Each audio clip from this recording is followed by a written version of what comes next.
Sa video na ito ay pag-uusapan po natin ang isang nakakagulat na revelasyon tungkol po sa bintahan ni XRP, bintahan po ni Ripple ng XRP or Ripple XRP sales.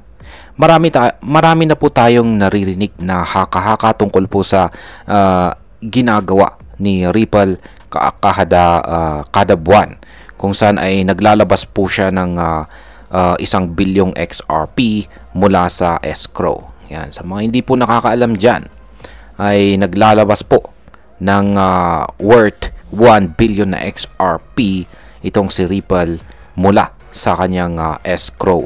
Yan, escrow storage. Yan, nakaprogram po yan.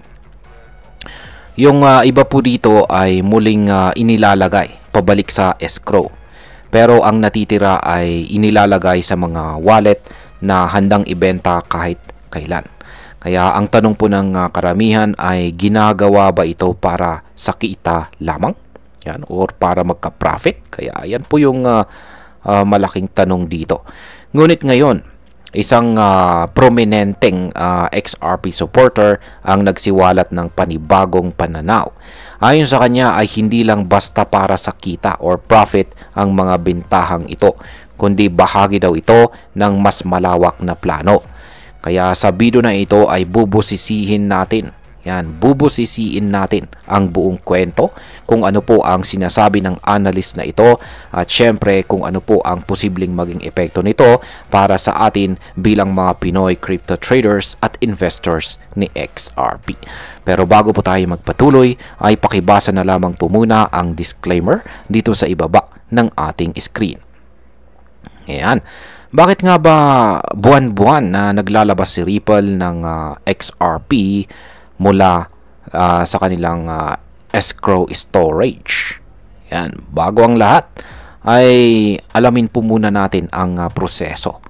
Kada buwan, yan, or monthly, si Ripple ay naglalabas ng 1 bilyong XRP mula sa escrow. Pero hindi po niya ito agad ibinebenta lahat. Sa katunayan ay hanggang 700 million dito ay muling ibinabalik ulit sa escrow, or muli po nilang dinideposit pabalik sa escrow storage.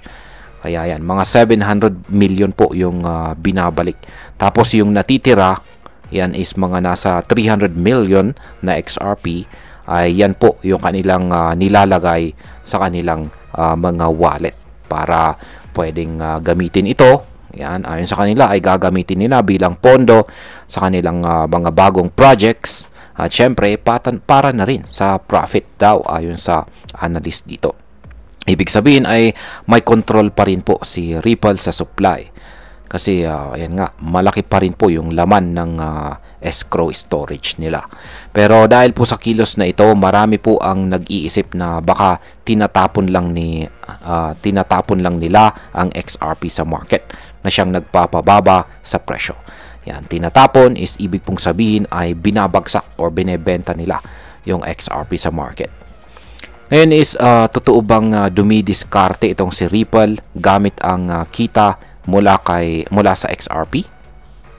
Ayan, ayon po sa kilalang crypto, ayon po sa kilalang community voice na si Ginong Stellar Rippler, ay may mas malalim na dahilan kung bakit nagbebenta si Ripple ng XRP. Ang kita raw mula rito ay hindi lang basta pinapakinabangan. Ginagamit daw ito para tahimik na bilhin ang kinabukasan. Ayan, quietly buy the future. Oo, tama po ang narinig ninyo.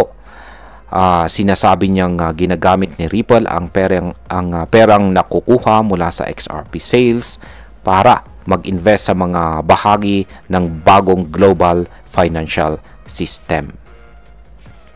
Ngayon ay saan po napupunta ang perang kinikita mula sa XRP sales? Ayon kay Ginong Stellar Rippler, maraming partnerships, acquisitions at saka project ang pinupunduhan ni Ripple gamit ang perang galing kay XRP. Yan, or galing po sa XRP.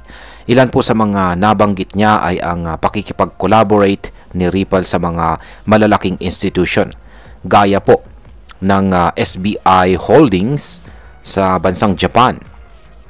Ayan. Nandyan rin yung Tranglo dito po sa Asia at Bitstamp sa Europe. At hindi lang yan. Bumibili rin si Ripple ng mga makapangyarihang kumpanya tulad po ng Hidden Road na isang institutional trading firm at saka ang Metaco na isang crypto custody platform. At higit pa dyan, pinondohan rin daw nito ang pag-develop ng RLUSD kung saan ay isang bagong stablecoin na gawa ng Ripple mismo. Ngayon ay ano naman po ang papel ng SEC case sa lahat ng ito? Marami po sa atin ang sumusubaybay sa legal battle ni Ripple laban sa SEC. Pero ayon po kay Stellar Rippler, ito raw ay naging blessing in disguise. Yan, blessing in disguise. Habang abala ang publiko sa court hearings, si Ripple ay tahimik lang na gumagawa ng moves sa likod ng eksena. Ilan po sa mga ginawa ni Ripple habang patuloy ang kaso ay gumastos po ng milyong dolyar para sa mga acquisitions. Dinisenyo ang RLUSD at pinalawak ang RippleNet sa iba't ibang bansa. Para bang ginamit ni Ripple ang kaso para maging distraction habang pinapatatag niya ang kanyang position sa global finance. Ngayon ay ano naman po ang ibig sabihin ng parang BlackRock na plano ni Ripple? Ayan, parang BlackRock. Ayon pa rin po sa analysis na si Ginoong Stellar Rippler, si Ripple ay tahimik na bumubuo ng kanyang sariling bersyon ng BlackRock, ang pinakamalaking asset manager sa buong mundo. Ang ginagawa raw ni Ripple ngayon ay ang pagbuo ng ecosystem na may mga tokenized real world assets or RWA. Yan. May remittance infrastructures, custody solutions para sa mga institutions, at syempre ang bagong stablecoin na RLUSD. Ibig sabihin, ang layunin po ni Ripple ay ang magkaroon ng control sa global liquidity o yung galaw ng pera sa buong mundo gamit ang blockchain technology. Ngayon ay sino po ang kalaban ni Ripple ngayon? Ayon pa kay Stellar Rippler, si Ripple ay hindi lang basta sumasabay sa mga malalaking pangalan. Siya po ay diretsong kumakalaban sa mga meron po siyang mga kakompetensya. At una ay kalaban po niya si Swift sa larangan ng global payment system gamit ang RippleNet. Yan. Pangalawa ay nakikipagbanggaan po siya kay BlackRock sa larangan naman po ng institutional custody. At tinutunggalin naman niya sina Tether at saka Circle gamit ang RLUSD. Kaya ibig sabihin, ang laban ngayon ay hindi lang para sa presyo ng token, kundi para sa global dominance sa blockchain finance. Kaya yan. Ngayon ay ano naman po ang posibleng maging epekto nito para sa atin bilang mga Pinoy crypto traders at investors ni XRP. Ayan, para sa atin ay mahalagang malaman natin na hindi lang basta presyo ang usapan dito. Kapag totoo ang sinasabi ni Ginoong Stellar Rippler, nangangahulugan ito na may mas malalim na dahilan ang galaw ng presyo ni XRP. Hindi siya basta binabagsak dahil may gustong kitain, kundi dahil ginagamit po ito bilang puhunan sa mas malaking misyon. Sa ganitong pananaw, ang pagbagsak ng presyo ay hindi po palaging masama. Pwedeng oportunidad ito para pumasok ng maaga bago pa tuluyang magbago ang lahat.